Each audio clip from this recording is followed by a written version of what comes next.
Hi, my name is Nicole, and this is my group's directorial concept for A Midsummer's Night Dream. Now, my group and I decided to name our theater company the Prodigy Theater. And a quick summarization for our directorial concept idea. We decided that our take on the play could take place during the Italian Renaissance, more specifically in the year 1356. And we decided that Athens could be a neighboring city of Milan, Italy. Now, the original story goes that Theseus, the king of Athens, is arranged to marry Hippolyta, queen of Amazons. He arranges for a 4-day festival with entertainment for celebration. And during the Italian Renaissance, entertainment for festivals would usually include jousting and fighting amongst knights. So that's what we decided to make the 4-day festival entertainment. We also decided to change up the style of the play, more so the tone. So it can go from a comedic matter into a more somber tone with melancholy music, non-exaggerated body language. So for example, the nobleman Aegeus, he marches into court with his daughter Hermia and her two suitors, Demetrius and Lysander. The father wants his daughter to marry Demetrius, but Hermia is in love with Lysander. Theseus, the king of Athens, allows Hermia until his wedding to comply with her father's wishes, or she could be executed. So Hermia and Lysander plan to elope the following night at Lysander's aunt's house. Now we decided that this particular scene, the music surrounding it, the body language between the two, the tone of voice in the discussion could be more dialed down and more restrained because we are taking a more somber tone.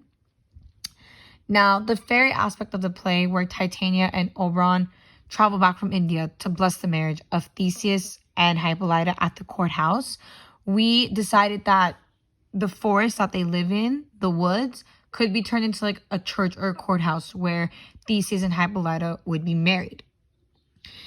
When the particular part about how Titania and Oberon are quarreling over whether to make this Indian prince a knight, Oberon sends Puck to retrieve a magic flower. And we would keep the magic flower the same because it's so important in the play. So the juice of the magic flower makes the person fall in love with whoever or whatever they first see. The Oberon sends Puck to spread it over Demetrius's eyes because he sees how horribly Demetrius treats Helena. But Puck spreads it over Lysander's eyes, and Helena is the first person he sees. So during that time, Demetrius and Lysander end up falling in love with Helena. And then the last aspect of the play is Bottom and the other Athenian craftsmen are rehearsing to perform a play at the woods, which in our original directorial concept would be the courthouse or church that Theseus and Hippolyta are getting married in. Now, the budget for all of this. We decided on a budget of $5 million.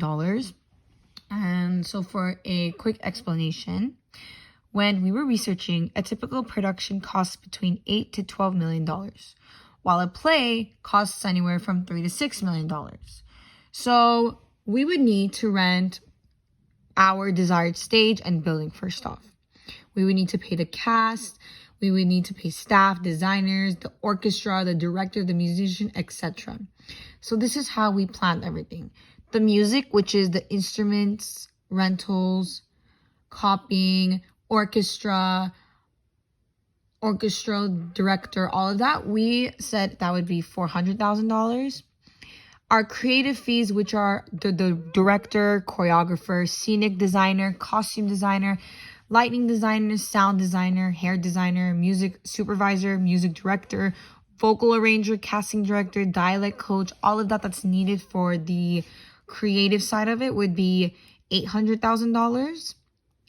Artistic salaries, so the actual actors, the stage management, the rehearsal musicians, the music prep, orchestrations, benefits, union, health, welfare dues, pensions, that would be $1,700,000.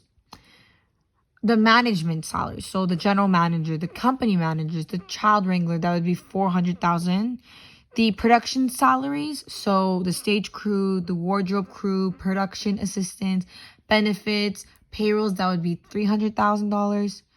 We would also need to buy materials needed to sew the costumes, so fabric, shoes, hair, wigs, rentals, jewelry, hats, accessories, that would be $300,000. we would need to like purchase the necessary props and materials to create the scenic background that the audience would see. So hardware, paint, labor, automation, rentals, hauling, that's $600,000. And to buy the proper lighting devices like lighting, electric prep, color gel, practicals, that would be $150,000. All of that roughly would estimate to $5 million.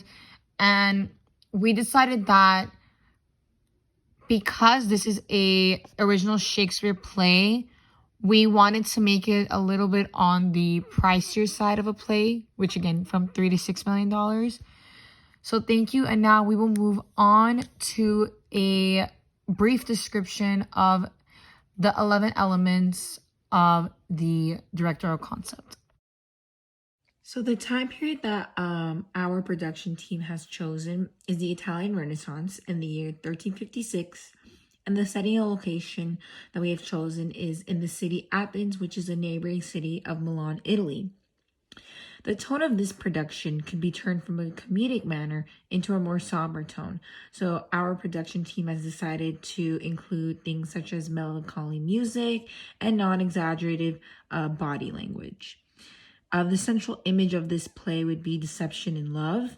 And our main theme would be love and how those who are loyal in love tend to be, and how life creates difficult obstacles that only true lovers will conquer and only true lovers will understand.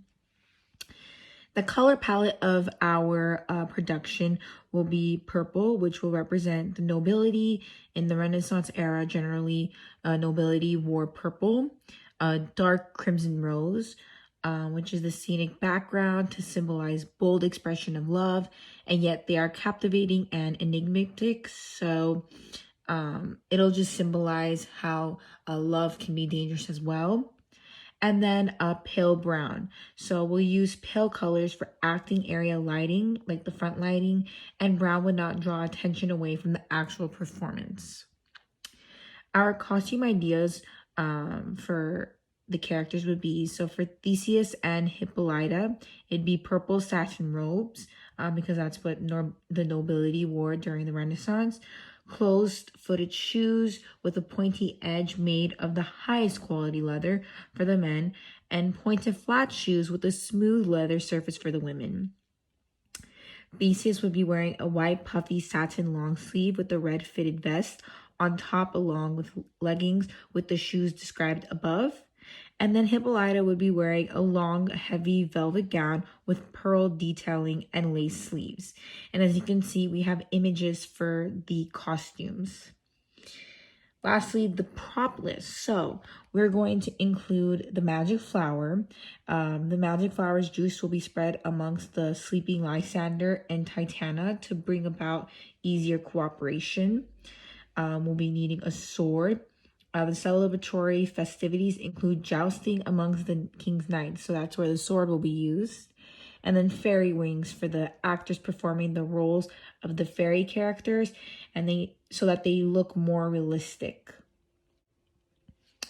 Next is our set design. So for the lighting, we'll be using spandex, which is an inexpensive material. And this will bring about color and light and just make our scenes look more whimsical, because we have decided to change the forest to a courthouse. The first part of the set design will include an altar decorated in crimson red roses inside the courthouse with dark crimson seats. There will be blood red rugs going along the stage, as well with flowers at each corner of the stage, just to symbolize like a wedding scene. The court, the reason that we've chosen a court is because it symbolizes the order of Athens and the legal responsibility that is seen throughout this play. For example, when Theseus orders Hermia to obey her father's command to not marry Lysander.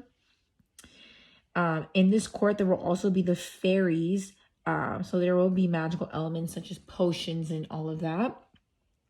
And the props for them will be the wings. There will be a bag full of fairy dust and the potions. The next set design will include the Palace of Theseus, which will be adorned with red draperies and gold accents to symbolize wealth and royalty. There will be columns on either side of the stage. This is just to symbolize the palace, and on the side we have an image of how we want the stage to look as well. And then the last part of the set design is Quincy's house, where they plan and rehearse the play they have orchestrated for the newlyweds. So this set design will include a large circular wooden table with lots of chairs surrounding it. There will be a couch at one corner of the stage with a little side table next to it, just to make it feel more like a home. There will also be a doorway on the other side of the stage where characters can walk in and out of it. For example, this doorway can be where Bottom will make his entrance, as everyone assumes he has already been felled by the creature in the forest. Theater space. We would use a proscenium arch theater space. There would be 7 rows of seating on all 3 sides of the theater, and the rows would be in descending order, each losing 3 seats. We would use this type of theater space for the following reasons. Allows 2 sides of the stage to reflect social class divide and 2 houses. Allows characters to directly address the audience and break fourth wall. Allows ensemble numbers, wings for cast members. Allows set changes, abstract and non-naturalistic lighting can be used for orchestral pit. Actors can always face the audience. Unique aspects of our play. We would use live animals, such as dogs, to give a realistic touch to the production. Our production will be performed at night, because the lighting of the daytime would interfere with the lighting of the production.